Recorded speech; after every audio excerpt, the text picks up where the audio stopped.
안녕하세요. 성경 공부, 마태복음 말씀. 성경 공부 이제 22일차고요. 오늘 이제 마태복음 말씀은 5장 9절에서 12절까지의 말씀이 되겠습니다. 먼저요, 9절. 화평케 하는 자는 복이 있나니 저희가 하나님의 아들이라 일컬음을 받을 것입니다. 그래서 이제 9절에서는 중요한 이제 단어가 이제 화평이라는 단어예요.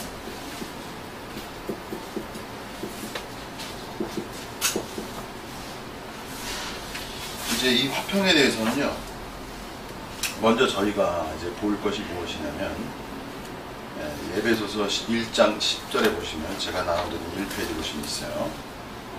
하늘에 있는 것이나 땅에 있는 것이 다 그리스도 안에서 통일되게 하려 하시니라.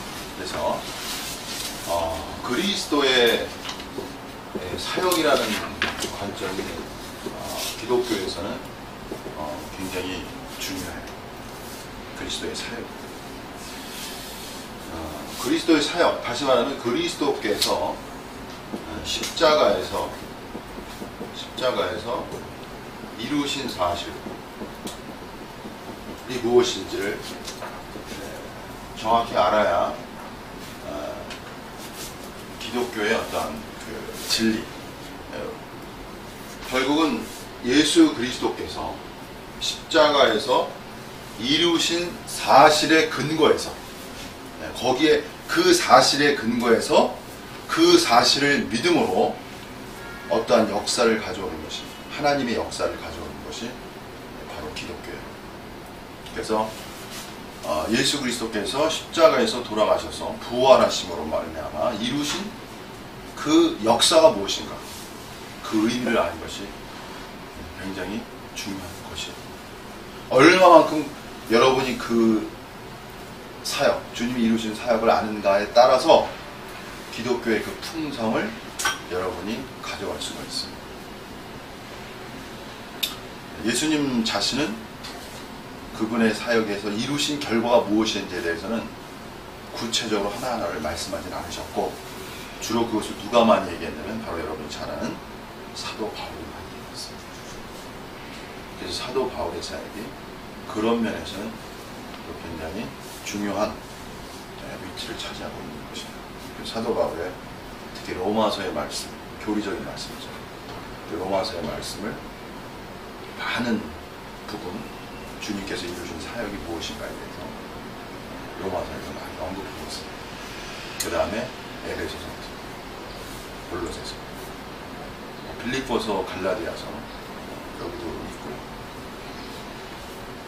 그래서 갈라디아서, 빌립보서, 에베소서, 골로새서를 바울의 심장서신이라고 하죠. 그래서 이제 그 말씀을 보면은 중요한 게 무엇이냐면 예수 그리스도께서 십자가에 죽고 부활하심으로써 이루신 일이 무엇인가를 사도 바울이 계시하고 열어줍니다. 그것을 아는 것이 굉장히 중요하다는 것이죠. 오늘은 그 중에 하나, 그게 뭐냐면 아까 읽은 대로 그리스도 안에서, 하늘에 있는 것이나 땅에 있는 것이 다 그리스도 안에서 통일되게 하려 합니다. 그러니까 통일이라는 거 있잖아요. 하나됨. 인류는 근원적으로 하나됨에 대한 욕망을 가지고 있죠. 가족도 하나 되기를 원하고, 단체는 다 하나 되기를 원하죠. 어떤 단체가 다 하나 되기 원하죠. 우리는 하나. 이게 슬로건이잖아요. 그렇죠? 우리는 하나. 다 슬로건이잖아요. 어떤 단체. 우리나라도 지금 통일이잖아요. 하나 되기잖아요. 근데 여기서 이제 중요한 게 뭐냐면, 진정한 하나님의 통일성은 어디에서 이루어지냐? 그리스도 안에서 이루어진다는 말이었습니다. 그게 무슨 소리냐면, 나도 그리스도 안에 있고 여러분도 그리스도 안에 있다는 그런 통일이 이루어집니다. 그래서 우리가 서로 마음이 맞아서, 우리가 서로 마음이 교제가 열려서 이게 하나 되는 게 아니고, 그리스도의 하나 되는 뭐냐, 그리스도인의 하나 되는 뭐냐면, 한 사람 한 사람이 그리스도 안에 있으면 그것이 통일이 됩니다. 그래서 여러분이 그리스도 안에 있다는 개념이 굉장히 중요한 것이죠. 아니, 그리스도 안에 있다는 게 뭔가 구체적으로 또 설명을 해야 되는데, 그건 또 오늘 말하는 거거든요. 자, 어쨌든 그리스도 안에서 통일되게 하십니다. 이 말씀이고, 그 다음에 골로새서 1장 19절 20절에 보시면요, 아버지께서는 모든 충만으로 예수 안에 거하게 하시고 그의 십자가의 피로, 밑줄 적으시고 그의 십자가의 피로 화평을 이루사.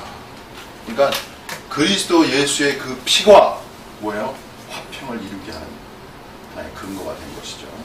이루사 만물고 땅에 있는 것들과 하늘에 있는 것들이 그로 말미암아라는 것은 예수 그리스도로 말미암아, 자기와라는 것은 하나님, 예수 그리스도로 말미암아 하나님과 화목해 되기를 기뻐하십니다.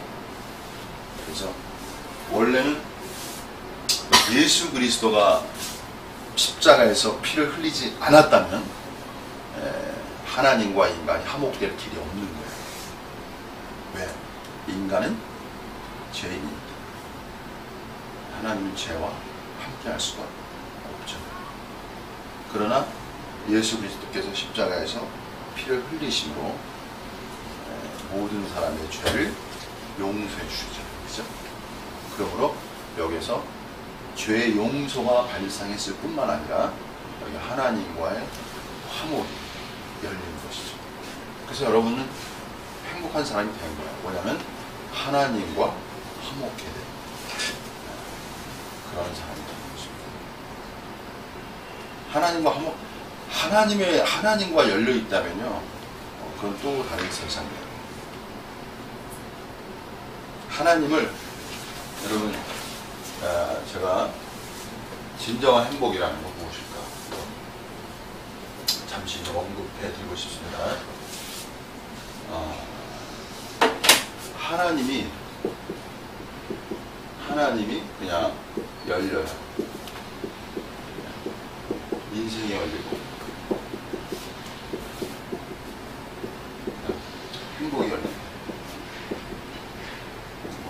이렇게 한번 제가 쓰고 싶어요. 하나님이 열려요.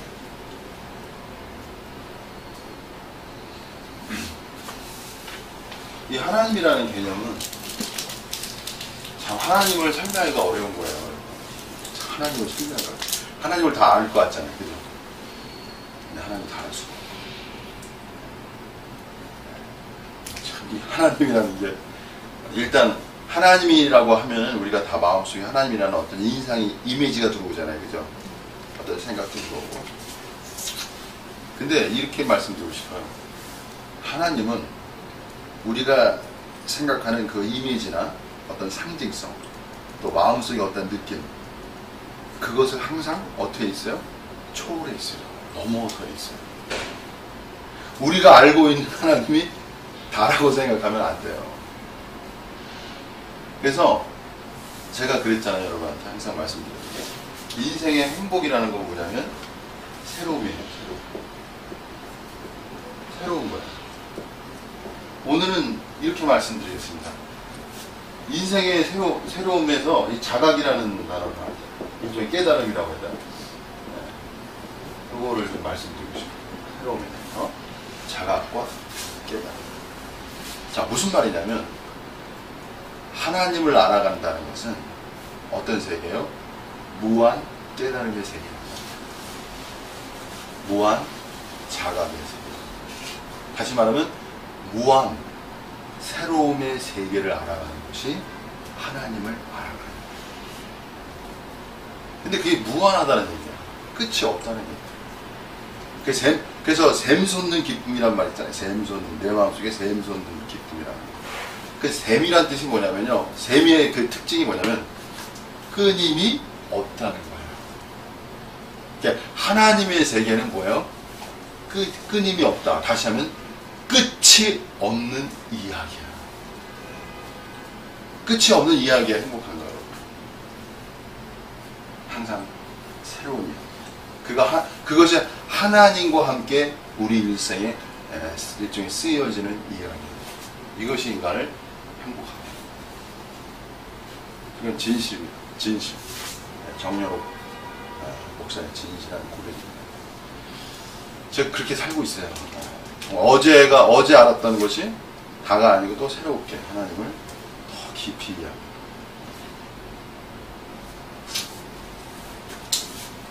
그래서 여러분이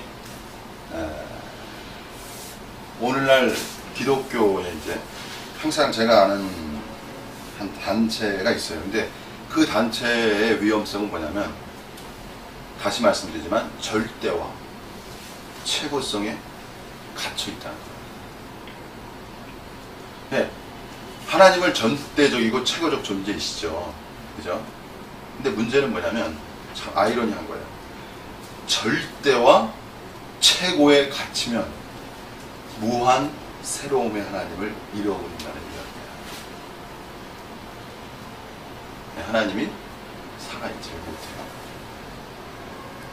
죽어가는 하나님을 섬길 수가 있어요.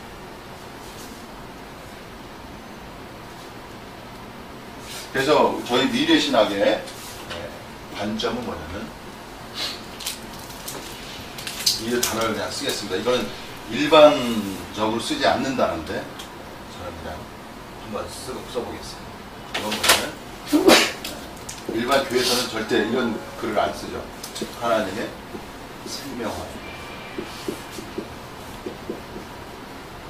하나님의 생명화는 뭐야? 인간의 생명화를 그죠?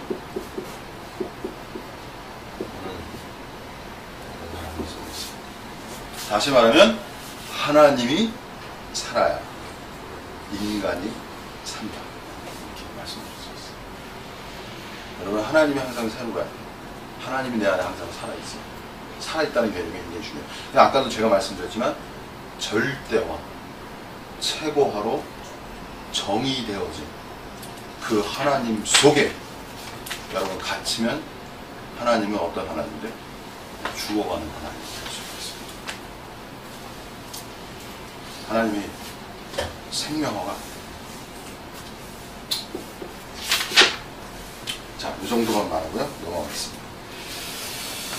자, 그 다음에는요, 평안을 통해서, 두 번째, 그 1페이지, 평안을 통해서 성령이 하나 되게 하신 것을 힘써 지켜야 한다고 했죠. 이거는 중요한 항목인데요.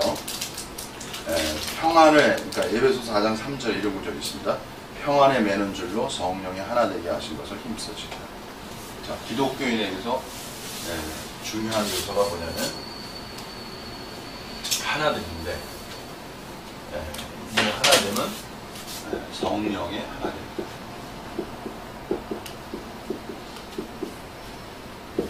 성령이, 다시 말하면 성령이 이미 어떻게 했다는 거? 하나 되게 하셨다는 거예요.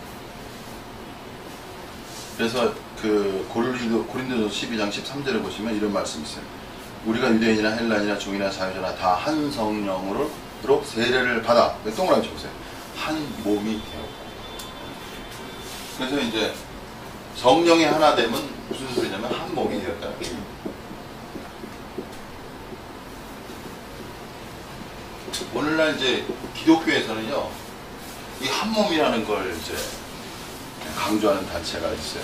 근데 일반 이제 교회에서는 한 몸을 그렇게 강조하지 않죠, 그죠?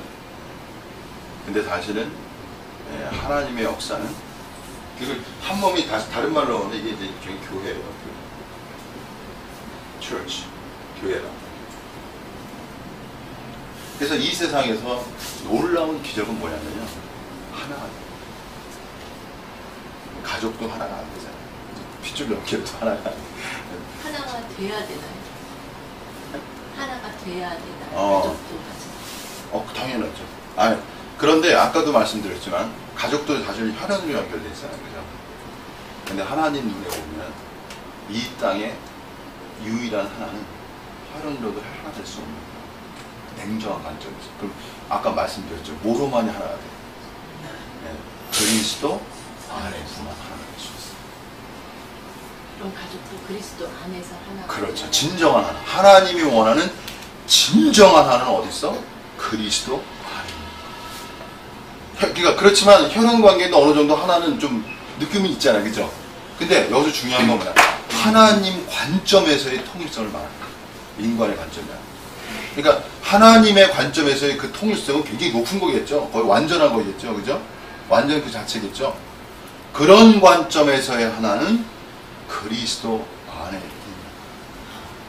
이 문제에 대해서는 제가 이 반석 위에 내 교회를 세우니 거기서 그 반석의 개미가 반석이라는 그 의미가 그게 반석에 대한 계시적 의미가 있어요. 그 반석의 계시의 의미는 그리스도를 아는 계시를 말합니다. 근데 천주교는 그걸 베드로라고 해석했기 때문에 베드로가 교황이 된 거야. 그래서 교황 중심의 하나를 이루어 가죠. 카톨릭. 그죠? 해석하는 데 따라서 엄청난 차이가 있다. 근데 중요한 것은 다시 말씀드리지만 그리스도를 아는 계시 속에서 하나가 되어갑니다. 그리스도를 안다는 게 뭡니까? 그리고 또 성경 구절에 보면 하나님과 아들을 아는 것에서 하나 된다는 말도 있습니다. 그러니까 이제 공부를 하게 되면 이제 좀 더 깊어져요. 그 정도만 보고요. 자, 그래서 여기서 이제 두 가지를 여러분이 아셔야 돼요. 그게 뭐냐면은 성령이 하나 되게 하셨다는 걸 알아야 돼요. 그것을 하나 알아야 돼요. 두 번째는 뭐냐면 그렇게 하나 된 것 위에서 힘써 지키는 영이 있어야 한다는 거죠. 두 가지가 있어야 한다. 이것이 하나의 화목이 될 수 있는 하나의 비결이다. 이렇게 말씀드릴 수 있습니다. 자, 그 다음에는요. 다음 주에 제가 중요하기 때문에 제가 또 간단히 감안할 수 있습니다. 진리는 또 얘기하면 깊어져요. 자, 그 다음에 이제 중요한 건 뭐냐면 화평에 대해서 두 면을 화평에 대한 두 개의 관점을 이해해야 여러분이 보다 더 입체적으로 하나님의 말씀을 심층적으로 이해할 수 있습니다. 화평에 대한 이중적 관점.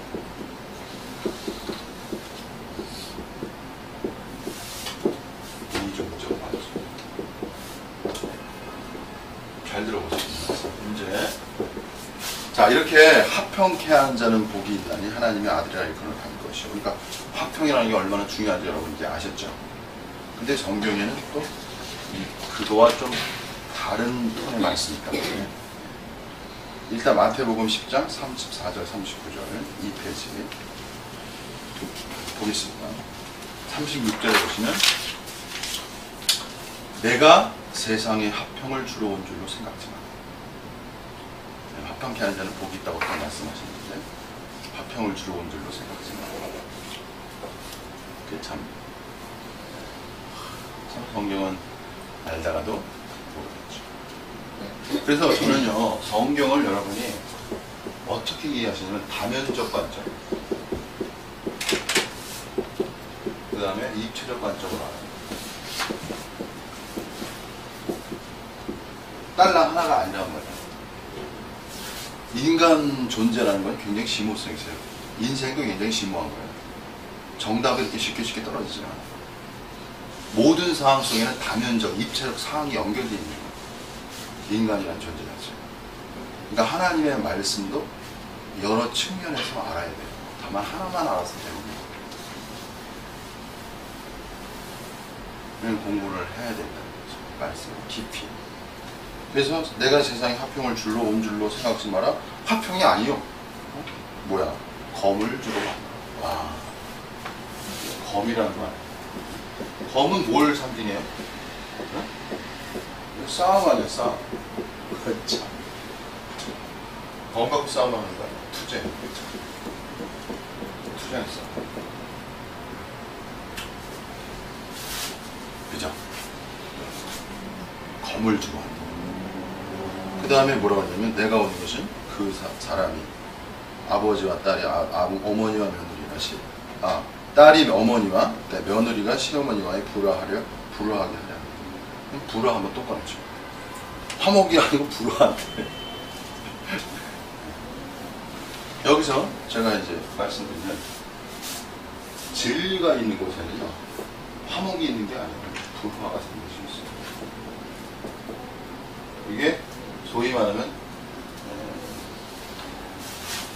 대진리라고 해야 되나, 일반 진리와 좀 다른 대진리적 관점입니다. 하나님 말씀의 어떤 관점이에요. 진리가 생기는, 진리가 열려지는 곳에 뭐가 생겨? 불화가 생길 수 있단 말이에요. 제가 이해하셨어요? 왜? 이 세상은 인간 자체가 죄인이잖아. 그러니까 죄라는 것은 뭐냐면 그 속에 무슨 요소가 있다는 거야? 불의의 요소를 포함하고 있다. 그래서 진리라는 것은 뭐냐면 인간 속에 감추인 그 불의를 불의되도록 드러내는 거야. 불의가 불의되도록 드러내는 거예요. 그러면 의와 불의가 다툼이 생기겠어요? 안 생기겠어요? 다툼이 생기죠. 근데 검이 있어야 돼, 검. 아, 그거 뭐야? 불의를 어떻게 해야 돼? 불의적인 거를 뭐야? 격파하라 이거지. 일종의.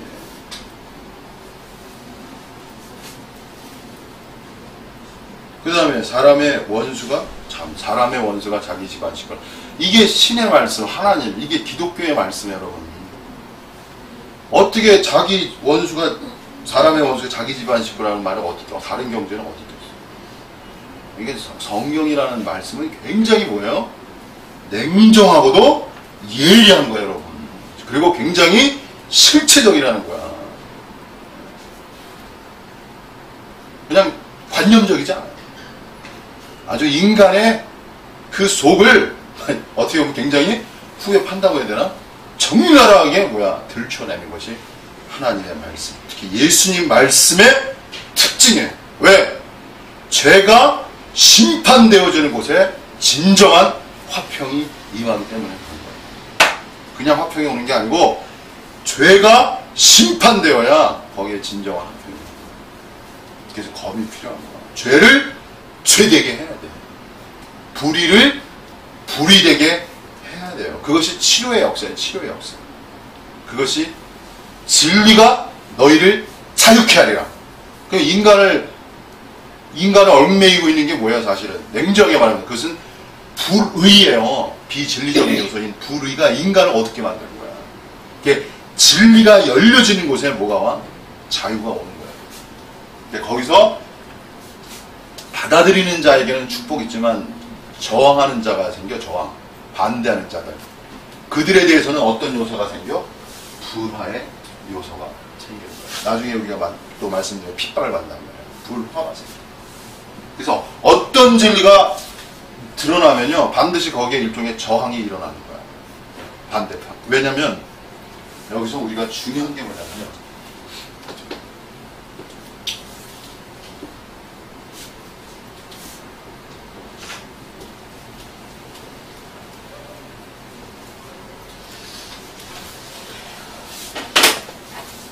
보통 사람들은 하나님과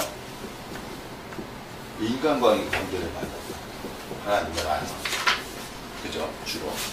근데 사실은 기독교의 또 하나의 위대성은 뭐냐면요, 여러분, 기독교 위대성이 있어요. 그게 뭐냐면 사탄의 존재성. 이게 기독교의 위대성이에요. 하나님과 인간만 있는 게 아니고 사단이 존재한다는 것을 여실히 드러내는 것이 기독교라는 거예요. 모든 불화와 불의의 근본은 인간이 아니에요. 누구예요? 사단이라고.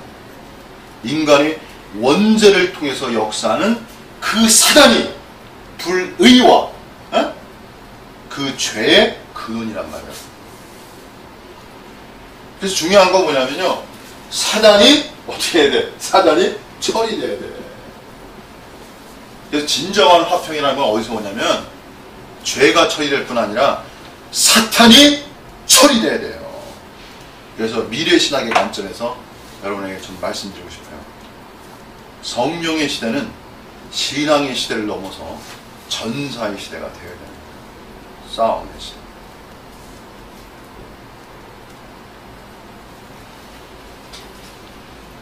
신앙의 시대를 넘어서셨다. 사탄을 파괴하는. 파괴해줘도 고마운 줄도 없는 것 같은. 그러니까 핍박에 있는 거고 고난이죠. 아는 사람만 알고. 그렇지만 중요한 건 뭐예요? 하늘의 상이 큽니다. 보상입니다. 보상입니다. 그래서 여러분이 미래신학의 관점이라는 건 뭐냐면 사탄을 어떻게 하나. 사탄이라는 관점은요, 이게 왜 어렵냐면요, 사탄은 나타나기가 어려워. 왜? 사탄의 기능이 있어요. 사탄이 뭘 잘하냐? 사탄은요, 위장을 잘해요. 그리고 은폐를 잘한다. 그래서 성령의 사람들은 뭐냐면요, 성령의 사람들은 사탄이 어떻게 위장하고 은폐하는가를 잡아내는 거야. 그래서 예수님의 그 당시의 사역은 뭐냐면 종교 속에 숨어있는 사탄이 위장되고 은폐되는 것, 그걸 주님이 드러내신 거야. 특히 어디에서? 바리새인의 영성에서. 그래서 사탄이 가장 숨기가 좋은 게 뭐냐면 영성이라는 거야. 바리새인의 영성 속에 숨기가 가장 좋아. 왜? 그 누구도 바리새인의 영 속에 사단이 숨어 있을 거라고는 아무도 생각하지 않겠다. 그래서 사단은 어디에 숨어 있어? 아무도 사단이 숨어 있을 거라고 생각하지 않는 그곳에 사단은 숨어 있는 거야. 그게 사단의 역사. 예수님도 괴로웠겠다. 아, 참. 그러니까 예수님 뭐라고 했어요? baleful. 이 독사의 욕이라고 해야 되나? 독사의 어떤 저기라고 했죠. 자식이. 네, 자식인데 그렇죠. 그렇게 말하는 건데. 자, 거기서 독사의 거기서 그 스네이크가 아니에요. baleful. 그 뭐냐면 독이 있는 그 뱀을 갖다가 baleful. 독이 있는. 그 독은 뭘 말하는 거예요? 사탄의 요소가 숨어 있다. 이런 얘기를 하면 이제 종교와 영성주의자들에서 정 목사님들 핍박을 받는 것입니다. 영광스러운 것이죠. 네. 왜냐면 영성의 재화, 그림자를 돌파해야 진정한 하나님의 세계가, 나라가 있다. 오늘 제가 좀 어떻게 항상 정 목사는 좀 대중적으로 설교를 해야 되는데 자꾸만 깊이가 들어와서 여기까지 하겠습니다. 너무 깊이 들어가면 안 돼요. 우리 또 잘 공부하시면 항상 더 깊은 거를 잡아내려고 자꾸 질문을 하시는 거예요. 여기까지 하겠습니다. 자, 그 다음에 이제 하나 더 추가해서 아버지나 그 다음에요. 집안 식구라 그랬어요. 그 다음에 37절에 보시면 아버지나 어머니를 나보다 더 사랑하는 자 내게 합당하지 않고 아들이나 딸을 나보다 더 사랑하는 자도 내게 합당하지 않고. 자, 이게 사랑하는 것이 왜 이 사랑이라는 게 중요한 거잖아요. 그죠? 네. 주님은 굉장히 나보다 더 사랑해요. 여기서 제가 한 말씀 드릴게요.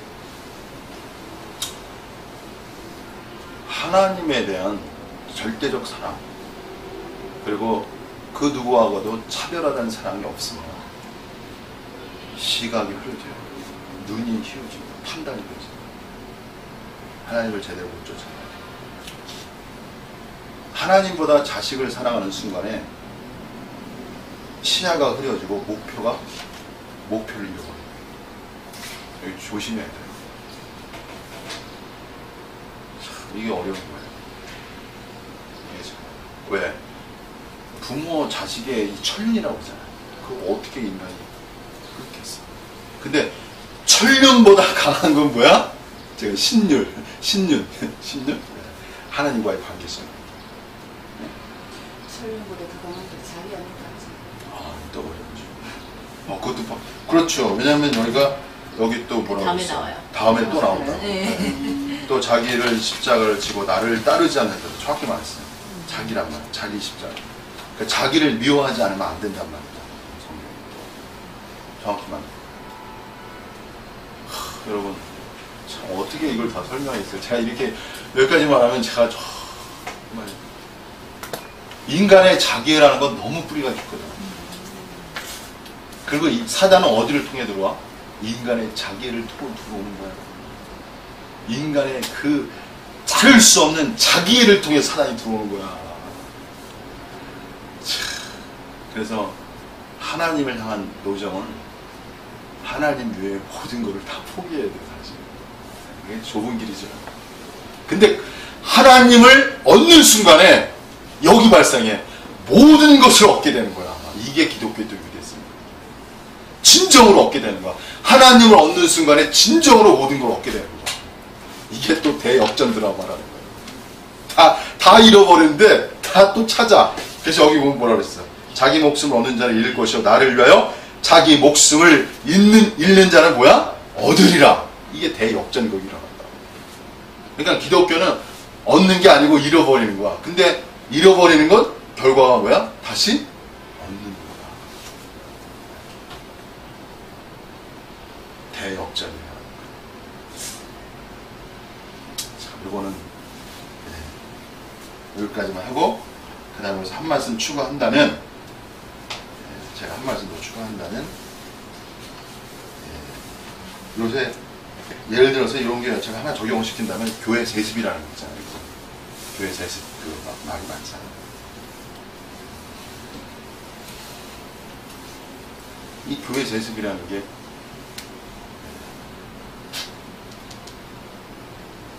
양면이 있겠죠. 빛과 그림자가 있겠죠. 그죠?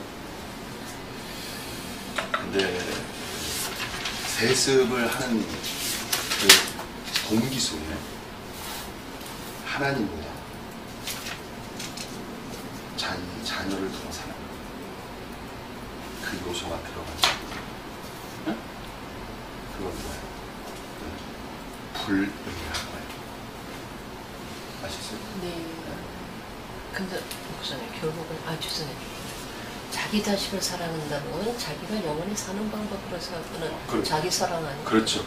그렇지만 중요한 건 여기서 뭐냐, 나보다 더 사랑한다. 나보다 중요한 거. 나보다 더 사랑한다.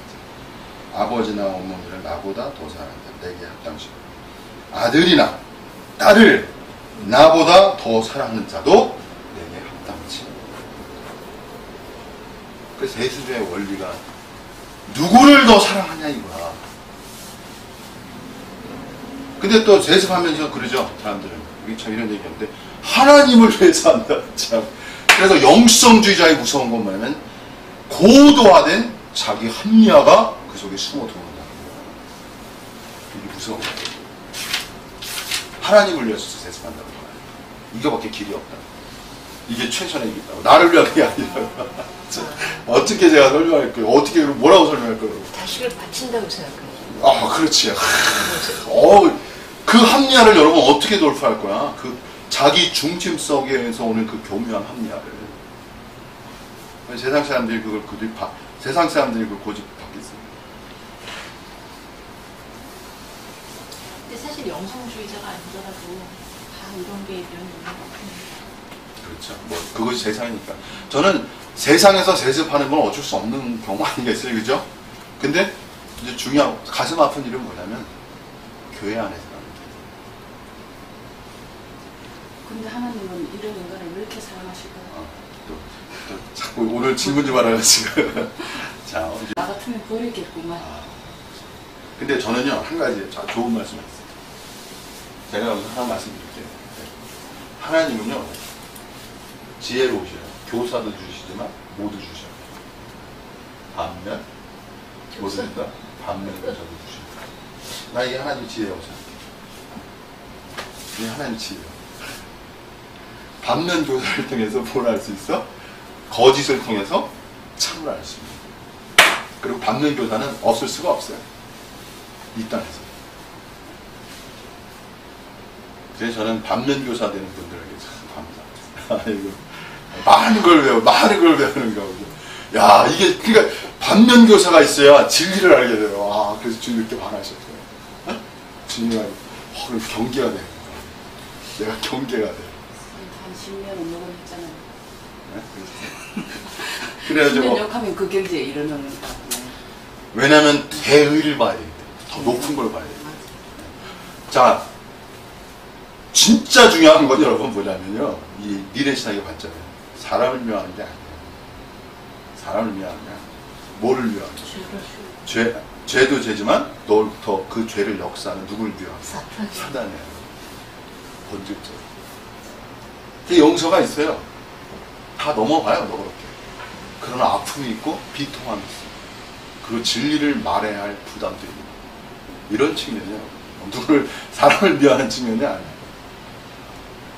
예수님이 유대교에 대해서 질타했지만 그 질타 속에 뭐가 있는 거예요? 진정한 사랑이 그 속에 있는 거야. 이렇게 봐야죠. 그러니까 분노한다는 건 뭐냐면 진정한 사랑이 있는 자가 분노하는 거예요. 원래가 아픔이 있고 눈물이 있는 거야. 속에는 눈물이 있는 거야. 여러분. 아픔이 있고 진정한 눈물. 그거 주체할 수 없는 눈물이 아니라 주체할 수 없는 눈물. 사랑합니다.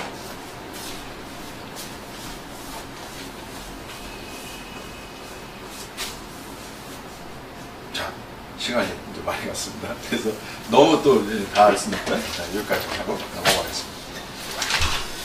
그 다음에 10절에 보시면요. 의를 위하여 핍박을 받는 자는 복이 있나니 천국이 저희 것입니다. 자, 기묘한 거는 뭐냐면 의를 위하는데 핍박을 받는다는 거.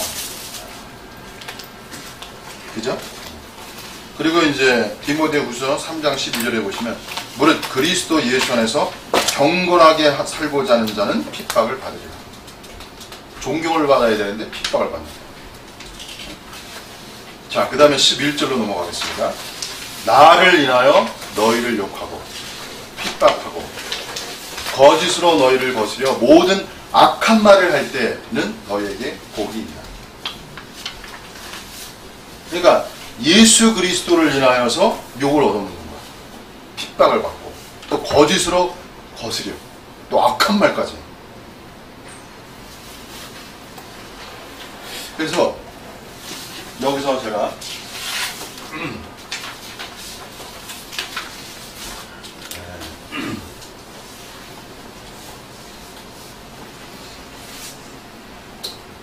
욕 먹으면 복이 있는 거네. 그렇죠. 왜냐면 그만큼 누가 떨고 있는 거야? 사단이 떨고 있는 거지. 이 내면에는 사단의 격파하는 역사입니다. 네, 그리고 하나님의 나라를 세우는 역사가 있어요. 그리고 여기서 아까 의에 대해서가 이제 8복이거든요. 마지막 복인데 여기서 뭐냐면은 의를 위하여 핍박을 받는 자는 복이 있나니 천국이 저희 것입니다. 그러니까 첫 번째 말씀, 가난한 자는 복이 있나, 심령이 가난한 자는 복이 있나, 천국이 저희 것입니다. 이게 첫 번째잖아요. 그리고 여덟 번째 게 마지막이거든요. 이것이 8복에서 그러니까 마지막 의에 핍박받는 자가 천국이 저희 것입니다. 그러니까 첫 번째하고 마지막이 천국이 저희 것입니다. 아, 1번하고 8번만 천국이 저희 것입니다. 그렇죠. 그렇게 되어 있습니다. 그래서 저는 또 여기서 11절에 나를 인하여 너희를 핍박하고. 자, 그러면서 진리라는 관점을 제가 좀 보겠습니다. 예를 들어서 제가 진리라는 개념을 좀 나누고 싶어요. 그래서 그냥 일반적 진리라고 제가 쓰겠습니다. 일반적 진리의 개념. 하나님의 진리의 개념. 이렇게 두 개를 좀 나누고 싶어요. 혼동이 있기 때문에. 왜냐면 일반적 진리라는 건 다 사람들이 좋아하지 않겠어요, 여러분?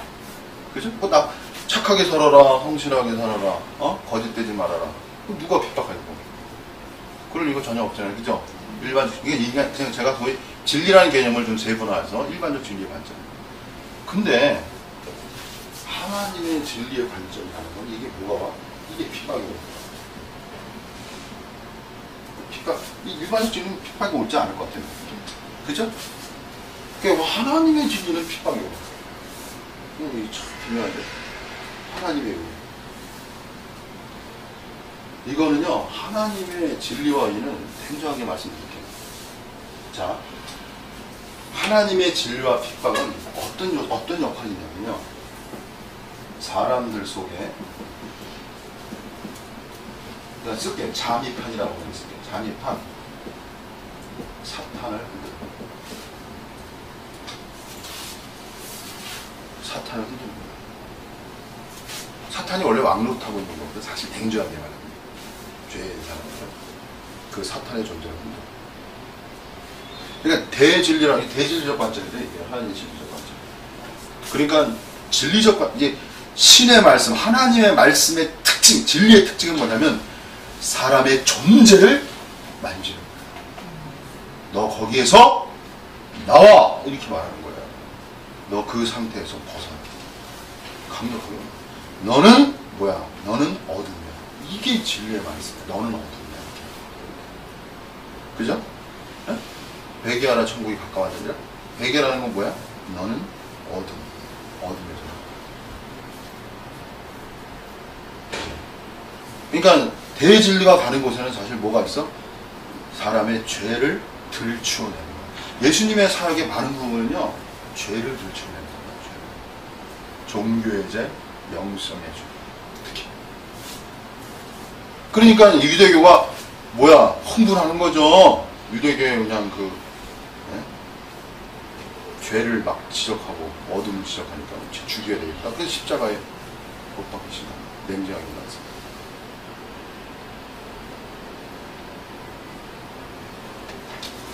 그 다음에 그래서요. 자, 인간의 상태를 이제 또 적나라하게 성경은 말해요. 요한복음 3장 19절 3페이지 보시면요. 그 정죄는 이것이니 곧 빛이 세상에 왔을 때 사람들이 자기 행위가 악한 것. 밑줄 쳐보세요. 빛보다 뭘 더 사랑해? 어둠을 더 사랑하는 것이에요. 사단의 요소라는 건 뭐냐면 어둠을 더 사랑해요. 그래서 여러분이 참 어려운 거예요. 그래서 돼지와 개에게 진주를 던지지 말라고 하는 거예요. 너희를 도리어 찢어 상할까? 진리라는 것은 뭐냐면 사람의 어둠을 비춘단 말이에요. 왜? 그 사람을 중요한 어둠을 왜 비춰? 그 다음이 중요하죠.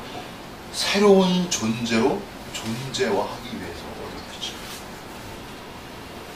차원 이동시키기 위해서.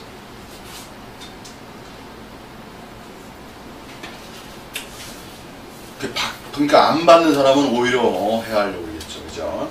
어둠이 재밌고 좋아요. 그럴 수도 있죠. 왜? 그거 중요한 말이었어요. 어둠이 왜 재밌고 좋냐면 성경에 죄낙이라는 말이 있어요. 죄낙. 죄 속에 뭐가 있어? 줄길낙. 낙이 있어요. 죄를 지면 즐겁잖아요. 근데 죄낙은 즐거워 보이나 본질이 중요한 거예요. 본질은 어떤 길이야? 사망의 길이야. 여기도 중요해요.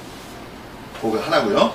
근데 두 번째, 죄의 길은 넓고 큰 길이란 말이에요. 왜 답이다?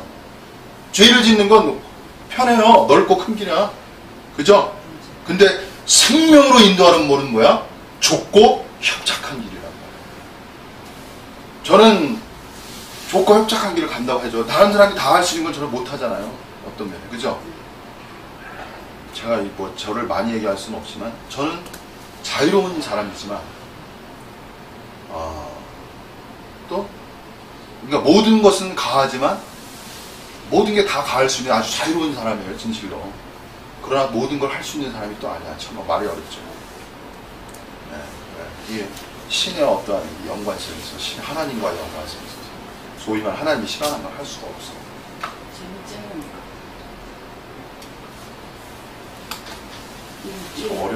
어려운 질문인데.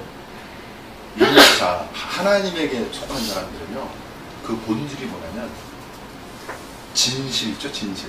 진정한 거를 원해요. 그 무슨 소리냐면 죄의 낙선, 그건 진실한 게 아니야. 아니요, 그 죄 짓는 사람들도 다 그러고 나서 허무해해요. 그러니까, 그렇지. 허무라는 단어 중요한 거예요. 그게 왜 가짜라 그래, 그게.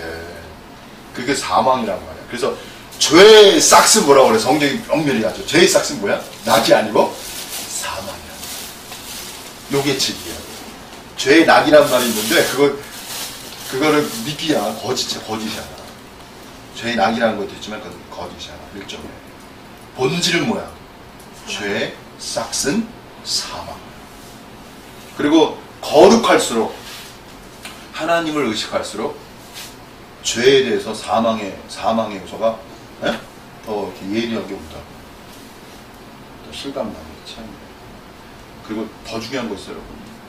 죄는요, 꼭 누군가를 희생시켜. 누군가 희생시킨다고 여러분. 그러지 않나요? 맞아. 꼭 다른 사람, 그러니까 뭐냐면은 사랑의 문제가 있어요. 사랑하면 죄를 지키기가 어려운 거야. 여러분, 예를 들어서 아내를 사랑해봐. 많은 죄가 떠나가. 제발 이해하시죠? 그죠? 그런 거예요, 여러분. 아내를 진정으로 사랑해봐. 그럼 많은 죄가 이 땅에서 다 떠나러 간다고. 그게 참 진실한 이야기야, 제 말이에요. 진정한 사랑. 맞잖아요. 본인은 진정한 사랑이라 그래요. 그게 문제다. 그게 자기 합리화입니까? 근데 왜 자기 편을 생각해? 아내를 사랑하는 건 아내 편을 생각하란 말이야. 그래서 뭐야, 저는 참 이런 말씀 잘하다가 저는 나이가 들면서 우리 여성분들에 대해서 참 이중적이지만 하면은 참 귀하다고 생각해요. 성경에 보면은 뭐야, 아내들은 남편에 대해서 존경하라고 그러니까 순종하라고 그러니까. 그 무슨 소리냐면 아내들은 진실로 남편들이 사랑이 많아요. 제가 진짜 사랑해요. 진짜. 남편들이 못 따라가겠어요. 그래서 정말 아내를 사랑할 수 있으면 그건 정말 신의 어떠함인 것 같아요. 진짜 아내를 사랑한다. 그런 거. 신의 어떠함. 신의 영역 같아, 제가 느끼는 게. 어떻게, 근데 갈수록 그게 깊은 거야. 그래서 나이 들수록 뭐냐면은 깊어져야 돼. 근데 이 남자들이 또 이게 먹고 사는 거 너무 이제 사랑을 남겨서 아내한테 줄 수도 없는 것 같아요. 이게 바깥에서 돈 번다는 게 또 그렇죠. 생존에 대한 불안이. 그죠? 열심히 돈, 딴 생각하지 않고 열심히 돈 번다는 건 위대한 사랑이지. 딴 생각을 할 수 없을 정도로 괴로워요, 돈 버는. 그렇죠. 근데 그것이 구원이 될 수 있어요. 왜? 인간은 에너지적이 있어서 에너지를 써야 돼요.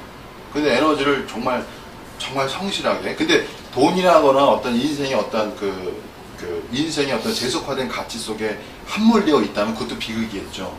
거기만 있다면. 그렇기 때문에 신에 대한 초월적인 걸 바라보는 게 참 필요한 것이죠. 왜? 인간은 현실 속에 살지만 현실적 존재는 또 아니에요. 그 복이 아무나 없더라고요. 신에 대한 초월을 생각했을 때. 오늘 이제 질문이 많은 걸 보니까 할 말이 많으시겠 가야 할 길을 오늘 못 가겠어. 어쨌든 이제 2부에 또 할 테니까. 네. 2부에 좀 마음껏. 자, 뭐 하다가?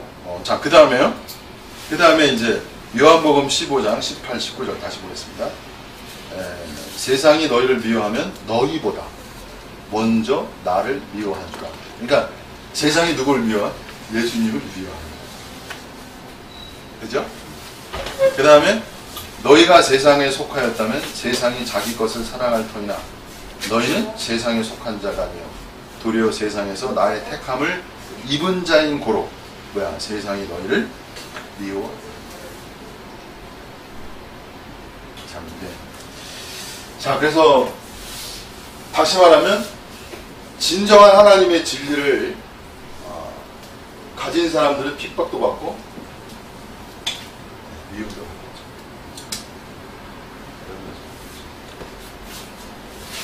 자, 여기까지만 얘기를 하고 그 다음에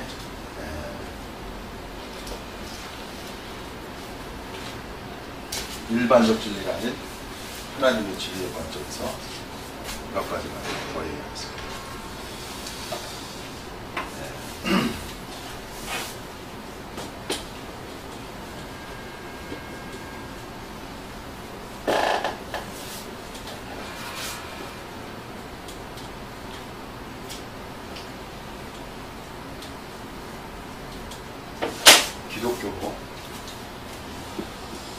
기독교의 본질적인 걸 좀 말씀드릴게요.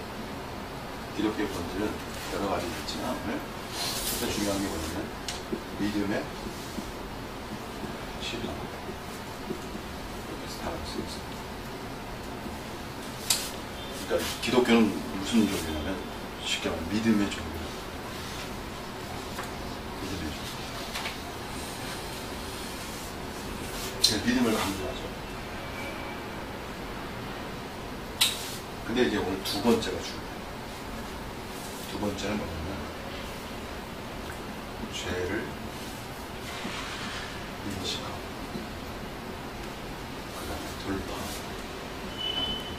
말하는 회개라고 합니다.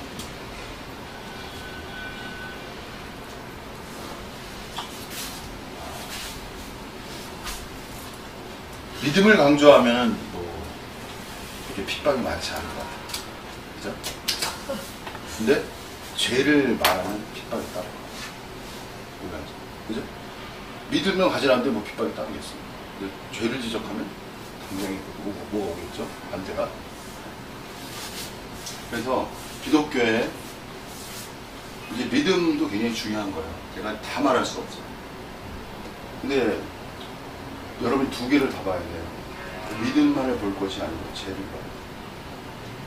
이 죄라는 관점에서 중요한 용어가 다시 말씀드리지만 그래서 회개론이에요. 그래서 기독교는 믿음론 대 회개론이라는 이 두 관점이에요. 근데 많은 경우 특히 바울 신학적 관점이라고 하니까 바울 서신적 관점에서 많이 그 칼빈의 영향도 많고요. 루트도 마찬가지로 이신칭 개신교의 특징적 요소는 회개론보다는 어느 게 치중됐어요. 믿음론이죠. 근데 예수님의 말씀은 사실은 믿음도 강조하셨지만 예수님은 뭐야? 사람들의 뭐야? 죄, 회개의 문제를 많이 언급하죠. 베드로는 뭐야? 베드로도 자기가 다른 사람은 다 배반할지라도 나는 안 배반했어. 그죠? 네. 너희가 다 울기 전에, 3번 울기 전에 3번 부르. 얼마나 무서운 말이에요. 얼마나 무서운 말이에요. 인간의 본질의 그 어둠을 예수님은 정확하게 그냥 말씀하신다고. 근데 기묘한 건 베드로가 자신의 본질의 어둠을 깨닫는 그 순간에 전 존재의 변화가 일어나는 거야. 그래서 교양이 인간을 바꾸는 게 아니에요, 여러분. 상식이 인간을 바꾸는 게 아니라고. 응? 인문학적 지식도 인간을 바꾸는 게 아니야. 뭐가 인간을 바꿔? 말씀에 의한 회개적 관점이 인간을 전 존재적으로 바꿀 수 있는 거야. 이게 기독교예요, 여러분. 이것이 기독교. 기독교는 현재 이 믿음에 대해서는요, 구원과 성화론이 중요해요. 제가 구원과 성화론에 대해서도 교회가 있으면 말씀드리는데요. 구원과 성화론의 믿음으로의 구원과 성화론의 어떤 길이 있는 거야. 구원도 믿음으로 받고 성화론도 믿음이에요. 사실 이게 바울 신학입니다. 그런데 이걸 무시하는 게 아니고 이게 중요해요. 그러나 더 본질적 인간의 존재의 변화는 어디 있어요? 죄를 인식, 자기의 죄를 인식해야 돼요. 그래서 죄를 인식하는 부분도 뭐냐면 윤리적인 그런 죄가 아니고 그걸 초월해서 자신도 모르는 소위 말하면 영성 속에서요. 의롭다는 자기 의 속에서의 불의를 볼 수 있어야 돼요. 다시 말하면 자기의 피 속에서의 어둠을 볼 수 있어야 돼요. 그래야 새로운 역사가 일어나는 거야. 오늘 기독교의 많은 문제는 이미 됐다는 거 아니야? 이미 됐다는 거에 다 잡혀 있다고. 이미 다 됐어. 뭐 이미 다 알아. 그렇게 말할 수 없어요. 제가 그랬잖아요. 하나님 뭐하냐 하나님. 그 역의 길이야. 역의 길. 반대의 길이라고. 그래서 여러분 인문학이나 모든 것에 중요한 사람이 누구냐면 플라톤이라는 철학자예요. 이데아를 때렸기 때문에. 이데아의 관점은 가장 높은 지점을 때린 거야. 초월적, 궁극적인 존재. 기독교도 궁극적 존재를 생각하는 거 아니에요, 그죠? 근데 예수님은 궁극적 초월을 얘기한 게 아니라니까. 역을 얘기했어. 너의 죄가. 이게 위대하고 위대한 서론이에요. 왜? 플라톤의 형이상학적 이데아의 관념적으로 나아가면, 이 관념적으로 나가면 실체적이 되지를 않아요, 여러분. 변화가 실체화가 안 돼. 그냥 이상적으로 흘러버려. 그러나 중요한 건 뭐예요? 죄로 돌파되어야 실체적 변화가 일어나는 거야. 죄를 안 해야 실체적 변화가 일어난다니까. 야, 내가 그런 인간이었어? 이런 거, 내가 그런 인간이었나? 이걸 보는 순간에 그 사람이 변화될 거 아니야. 그죠?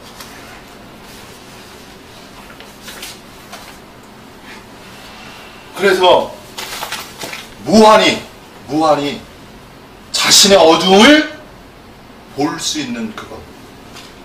그것이 뭐야? 나는 그 사람, 자신의 어둠을 인정하고 오류 가능성을 인정하고 오류를 시인하고 그걸 돌파하면 순수한 사람이고 그 사람이 의로운 사람이고 그 사람이 천국의 백성이다. 제가 이렇게 말씀드리고 싶습니다. 그래서 두 가지 중요합니다. 믿음론 중요해요. 제가 항상 이걸 말씀드려야 돼요. 믿음이 왜 위대한가? 근데 여기에만 갇히면 안 된다는 거야. 정말. 어디로 나가야 돼요? 회개가 있어야 된다. 근데 오늘날 기독교의 회개는 너무나 하향화됐어요. 윤리적인 그런 회개를 말합니다. 하나님이 그 위대한 하나님이 그런 정도의 하나님이 아니에요. 여러분 우리가 아는 위대하고 심오한 그 하나님이 그 정도의 하나님이 아니라고. 우리가 상상할 수 없는 세계가 있는 거예요. 그죠? 네?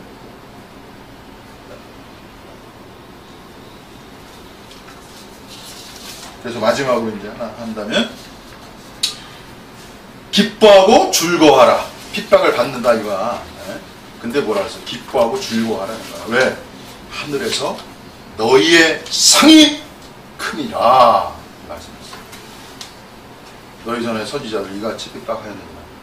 그래서 여기서 상에 대해서 고린도후서 4장 17절 그 상이 무언가를 말씀드렸어요. 우리가 잠시 받는 환난에 경한 것이 지극히 크고 영원한 영광을 동그라미 쳤어요. 영광의 중한 것을 이루게 하려 합니다.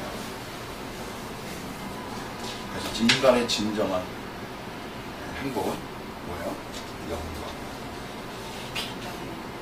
핍박을 받음으로써 이루어지는 영광. 여러분, 하나님의 영광, 하나님이 우리에게 부여하는 그 영광스러움이 중요한 것이에요. 하나님이 우리에게 부여하신 그 영광의 길, 영광에 대한 확신, 영광에 대한 실체가 어떠한 고난이나 핍박도 견뎌낼 수 있는 능력이 된답니다. 그것이 인간의 진정한 행복입니다.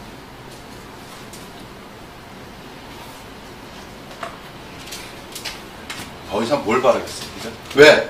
이 세상이 다 뭐야? 지나가는 거야. 지나가는 거야. 그리고 무한성이라는 거죠. 무한적 개념이라는 거죠. 무한. 우리가 무한을 추구하잖아요. 무한적 개념은 뭐냐면 영원한 거예요. 사라지지 않아요. 그래서 이 세상의 모든 영광은 다 사라져요, 여러분. 네? 죄송하지만 여인의 아름다움도 사라져요. 이 땅에 아주 위대한 업적도 거의 사라져요. 사라지지 않는 게 있어. 뭐야 그게? 영원한 영광이라. 그러니까 영원한 영광이라고 그랬잖아요. 그죠? 고린도서에 영원한 영광이 중한 것이라고 그랬잖아요. 지극히 크고 영원한 영광에 중한 것이라고 그랬어요. 사라지지 않는 거예요. 하나님. 이것이 여러분의 힘이에요. 하나님의 영광은 뭐야? 우리에게 사라지지 않아요. 영원히 남는 거예요. 진실. 그 상과 연결되는 거예요. 그래서 여러분이 이 길을 그래서 이렇게 믿음에 나와서 이런 죄를 인식하고 기꺼이 받아들이고 돌파하는 길을 가심으로써 나도 구원하고 남도 구원하고 그래서 정말 하나님의 상을 받는 여러분 되시기를 바랍니다. 마치겠습니다. 네.